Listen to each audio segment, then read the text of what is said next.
কিন্তু দিলীপ বাবু, আপনি বুঝতে পারেননি 2014-15 থেকে আপনি যে রাজনীতির ফিল্ডে রয়েছেন, সিপিএম এর নেতারা কয়েক দশক ধরে এই রাজনীতি করে আসছে। যে মিমকে আপনি এ বাংলার বুকে এনে রাজনীতি করবেন ভেবেছিলেন, গোটা সিপিএম দল সেই একটা আস্ত মিমকে গিলে খেয়ে নিয়েছে। অনেক আগেই সিপিআইএম এই কথাগুলো বলেছিল, কিন্তু মানুষ অনেক পরে বুঝতে পেরেছে। এখন মানুষ বুঝতে পারছে তৃণমূল এবং বিজেপির মধ্যে কি বোঝাপড়া রয়েছে। আজকের আপনারা দেখতে পাচ্ছেন পশ্চিমবঙ্গ তথা ভারতবর্ষ জুড়ে কি ধরনের রাজনীতি চলছে। এই রাজনীতি কিন্তু সিপিআইএম বা বামেরা অনেক আগেই বুঝে গিয়েছিল। আমি একটা প্রতিবেদন বানিয়েছিলাম, যেখানে আপনাদেরকে দেখিয়েছিলাম শতরূপ ঘোষ শুভেন্দু অধিকারীর মুখ চুপ করিয়ে দিয়েছিলেন এই বাংলাদেশ ইস্যুতে। নাকি সিপিআইএম রাস্তায় নেই, নাকি বিজেপি শুধু হিন্দুদের জন্য লড়ছে। বিজেপি কি ধরনের লড়াই লড়ছে এখন মানুষ বুঝতে পারছে। এবারে ওই যে শুভেন্দু অধিকারীর পরে শতরূপ ঘোষ যেমন ধুয়ে দিয়েছিলেন, ঠিক তেমনি সায়ন ব্যানার্জি দিলীপ ঘোষকে ধুইয়ে দিয়েছেন। তবে যে ভিডিওটা দেখাবো, এই ভিডিওটা সায়ন ব্যানার্জি প্রায় 2 বছর আগে ডাউনলোড করেছিলেন। এই ভিডিওটা আপনারা দেখলে স্পষ্ট হয়ে যাবেন দিলীপ ঘোষেরও 2-3টে মুখ রয়েছে, যেমন শুভেন্দু অধিকারীর রয়েছে। দিলীপ ঘোষ একটা সময় আপনারা জানেন আইএসএফ যখন নতুন দল তৈরি হয় 2021 সালে, তার আগে পর্যন্ত কিন্তু আব্বাস সিদ্দিকীকে নিজের দলে টানতে চেয়েছিল এই দিলীপ ঘোষ। গ্রেটার বাংলাদেশ গঠন করতে চেয়েছিল, বাংলাদেশকেও ভারতের অংশ বানাতে চেয়েছিল, পশ্চিমবঙ্গের অংশ বানাতে চেয়েছিল। দিলীপ ঘোষ এমনই কিছু বক্তব্য করেছিল।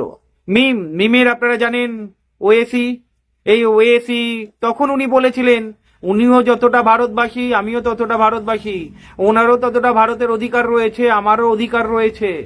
আব্বাস সিদ্দিকীর যতটা ভারতবর্ষে অধিকার রয়েছে, হিন্দুদেরও ততটা অধিকার রয়েছে।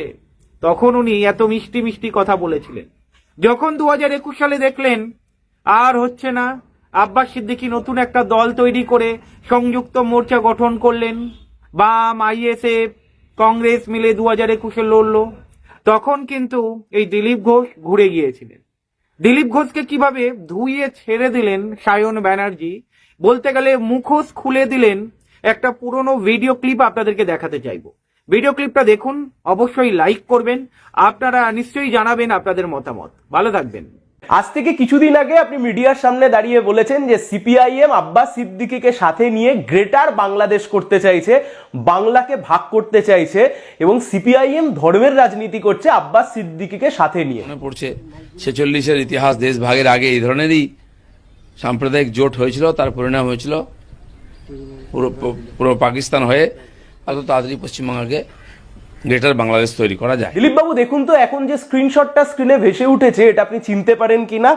হাওড়ার আমতার এক জনসভা থেকে দাঁড়িয়ে আপনি প্রকাশ্যে বলেছিলেন এ বাংলার মাটি যতটা দিলীপ ঘোষের ততটাই আব্বাস সিদ্দিকীর। আপনি আজকে বলছেন আব্বাস সিদ্দিকী সিপিআইএম কে সাথে নিয়ে গ্রেটার বাংলাদেশ করতে চাইছে, কিন্তু আজ থেকে কিছুদিন আগে এই আব্বাস সিদ্দিকীকে নিয়ে আপনি বলেছিলেন এ বাংলার মাটি যতটা দিলীপ ঘোষের ততটাই আব্বাস সিদ্দিকীর। শুধু তাই নয়, আপনি আরো বলছেন দক্ষিণ ভারত থেকে এসেছেন আসাদুদ্দিন ওয়েসি, তারও ততটাই অধিকার আছে, অর্থাৎ আসাদুদ্দিন ওয়েসিরও ততটাই অধিকার আছে।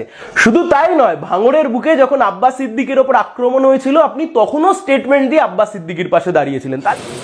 একটি ফুরফুরা শরীফের সঙ্গে যুক্ত একটি পরিবারের সঙ্গে যুক্ত সম্মানীয়, তার প্রতি এরকম আক্রমণ হয়ে থাকে যদি এটা ঠিক নয়, গর্হিত কাজ।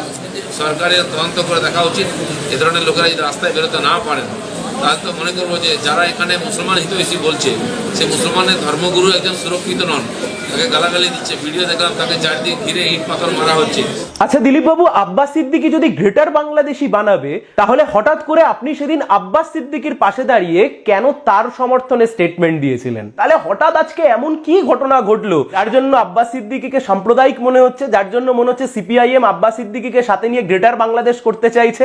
আসলে আপনার প্রথম দিক থেকে নজর ছিল আব্বাস সিদ্দিকীর ওপর, যে মমতা ব্যানার্জির বিরুদ্ধে যখন বলছেন, তাহলে একে যদি বিজেপিতে টানা যায় তাহলে সংখ্যালঘু মুখ হিসেবে প্রজেক্ট করা যাবে। নিদেন পক্ষে তা যদি না করা যায়, তাহলে আপনারই যে ছোট ভাই ওই হায়দ্রাবাদে বসে রয়েছেন আসাদুদ্দিন ওয়েসি, যার দলের নাম মিম, তাকে এই বাংলায় নিয়ে আসবো, এই বাংলায় নিয়ে এসে তাকে রাজনীতি স্পেস করে দিয়ে আরো কিছু দলের সাথে আসাদুদ্দিন ওয়াইসির সেই জোট হবে, আর সেই জোটের জুজু দেখিয়ে আপনি গোটা রাজ্যের হিন্দু ভোটকে এক জায়গায় করবেন। আমরা সবাই জানি শেষ কয়েক মাসে গ্যাসের দাম 200 টাকা পেরিয়ে গেছে, পেট্রোলের দাম সেঞ্চুরি করবার মুখে দাঁড়িয়ে আছে। তাই ভোটের সময় দাঁড়িয়ে এই গ্যাসের দাম, পেট্রোলের দাম, ডিজেলের দাম এই সব কিছু ইস্যু থেকে ঘুরিয়ে দেওয়ার জন্য হিন্দু আর মুসলিম এই পোলারাইজেশনের ফ্যাক্টরে আপনি ভোট করতে চেয়েছিলেন। কিন্তু দিলীপ বাবু, আপনি বুঝতে পারেননি 2014-15 থেকে আপনি যে রাজনীতির ফিল্ডে রয়েছেন, সিপিএম এর নেতারা কয়েক দশক ধরে এই রাজনীতি করে আসছে। যে মিমকে আপনি এ বাংলার বুকে এনে রাজনীতি করবেন ভেবেছিলেন, গোটা সিপিএম দল সেই একটা আস্ত মিমকে গিলে খেয়ে নিয়েছে। মিম এ বাংলার রাজনীতিতে প্রবেশ করবার আগে অপ্রাসঙ্গিক হয়ে গেছে। দিলীপ বাবু, আপনার কথা অনুযায়ী আব্বাস সিদ্দিকী সাম্প্রদায়িক, কিন্তু যে মনিরুল ইসলাম প্রকাশ্য সমাবেশে দাঁড়িয়ে স্বীকার করলো যে সে পায়ের তলা দিয়ে খুন করেছে, সেই মনিরুল ইসলাম এখন বিজেপির জননেতা।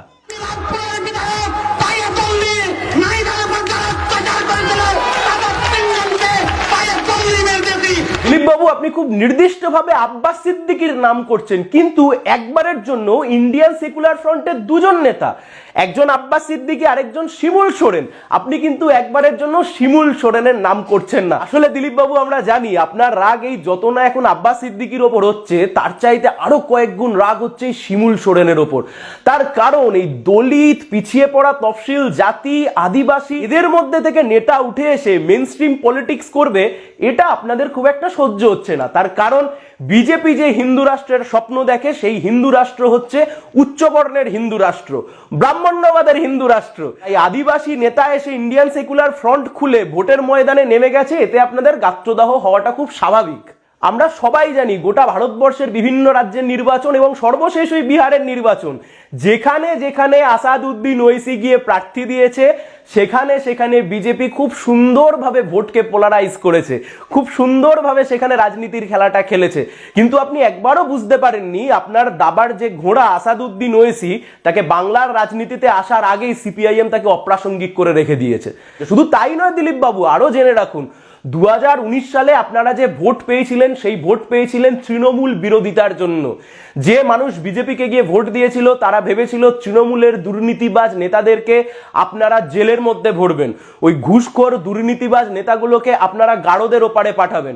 গত 2 বছর ধরে যে লোকগুলো বিজেপিতে ভোট দিয়েছিল, তারা বুঝতে পেরেছে তৃণমূল কংগ্রেসের ওই ঘুষখোর নেতাগুলোকে আসলে আপনারা গারদের ওপারে পাঠাবেন না, ওয়াশিং মেশিনের মাধ্যমে আপনারা তাদেরকে বিজেপিতে নিয়ে এসে গেরুয়া উত্তরীয় পরিয়ে তাদেরকে গৈরকী নমন জানিয়ে, জাতীয়তাবাদী অভিনন্দন জানিয়ে তাদেরকে বুকে টেনে নেবেন। তাই আমরা নির্দিষ্টভাবে বলছি, আপনাদের নাটক আর আপনাদের গেম প্ল্যান গোটা রাজ্যের মানুষ বুঝে গেছেন। আপনি বলছেন 28 তারিখের ব্রিগেডে সিপিআইএম ধর্মের রাজনীতি করেছে, আমরা উল্টে বলছি এ বাংলার বুকে যে 3টে ব্রিগেড হবে, ধরে নিচ্ছি তৃণমূল কংগ্রেস ব্রিগেড করবে, একমাত্র আমরাই এমন একটা ব্রিগেড করলাম যে ব্রিগেডের মঞ্চ থেকে কোনো জয় শ্রীরাম স্লোগান উঠলো না, যে ব্রিগেডের মঞ্চ থেকে কোনো ইনশাআল্লাহ স্লোগান উঠলো না, যে মঞ্চ থেকে শুধুমাত্র বেকার যুবকের কর্মসংস্থানের দাবি উঠলো, গোটা রাজ্যের আইন শৃঙ্খলার কথা উঠলো।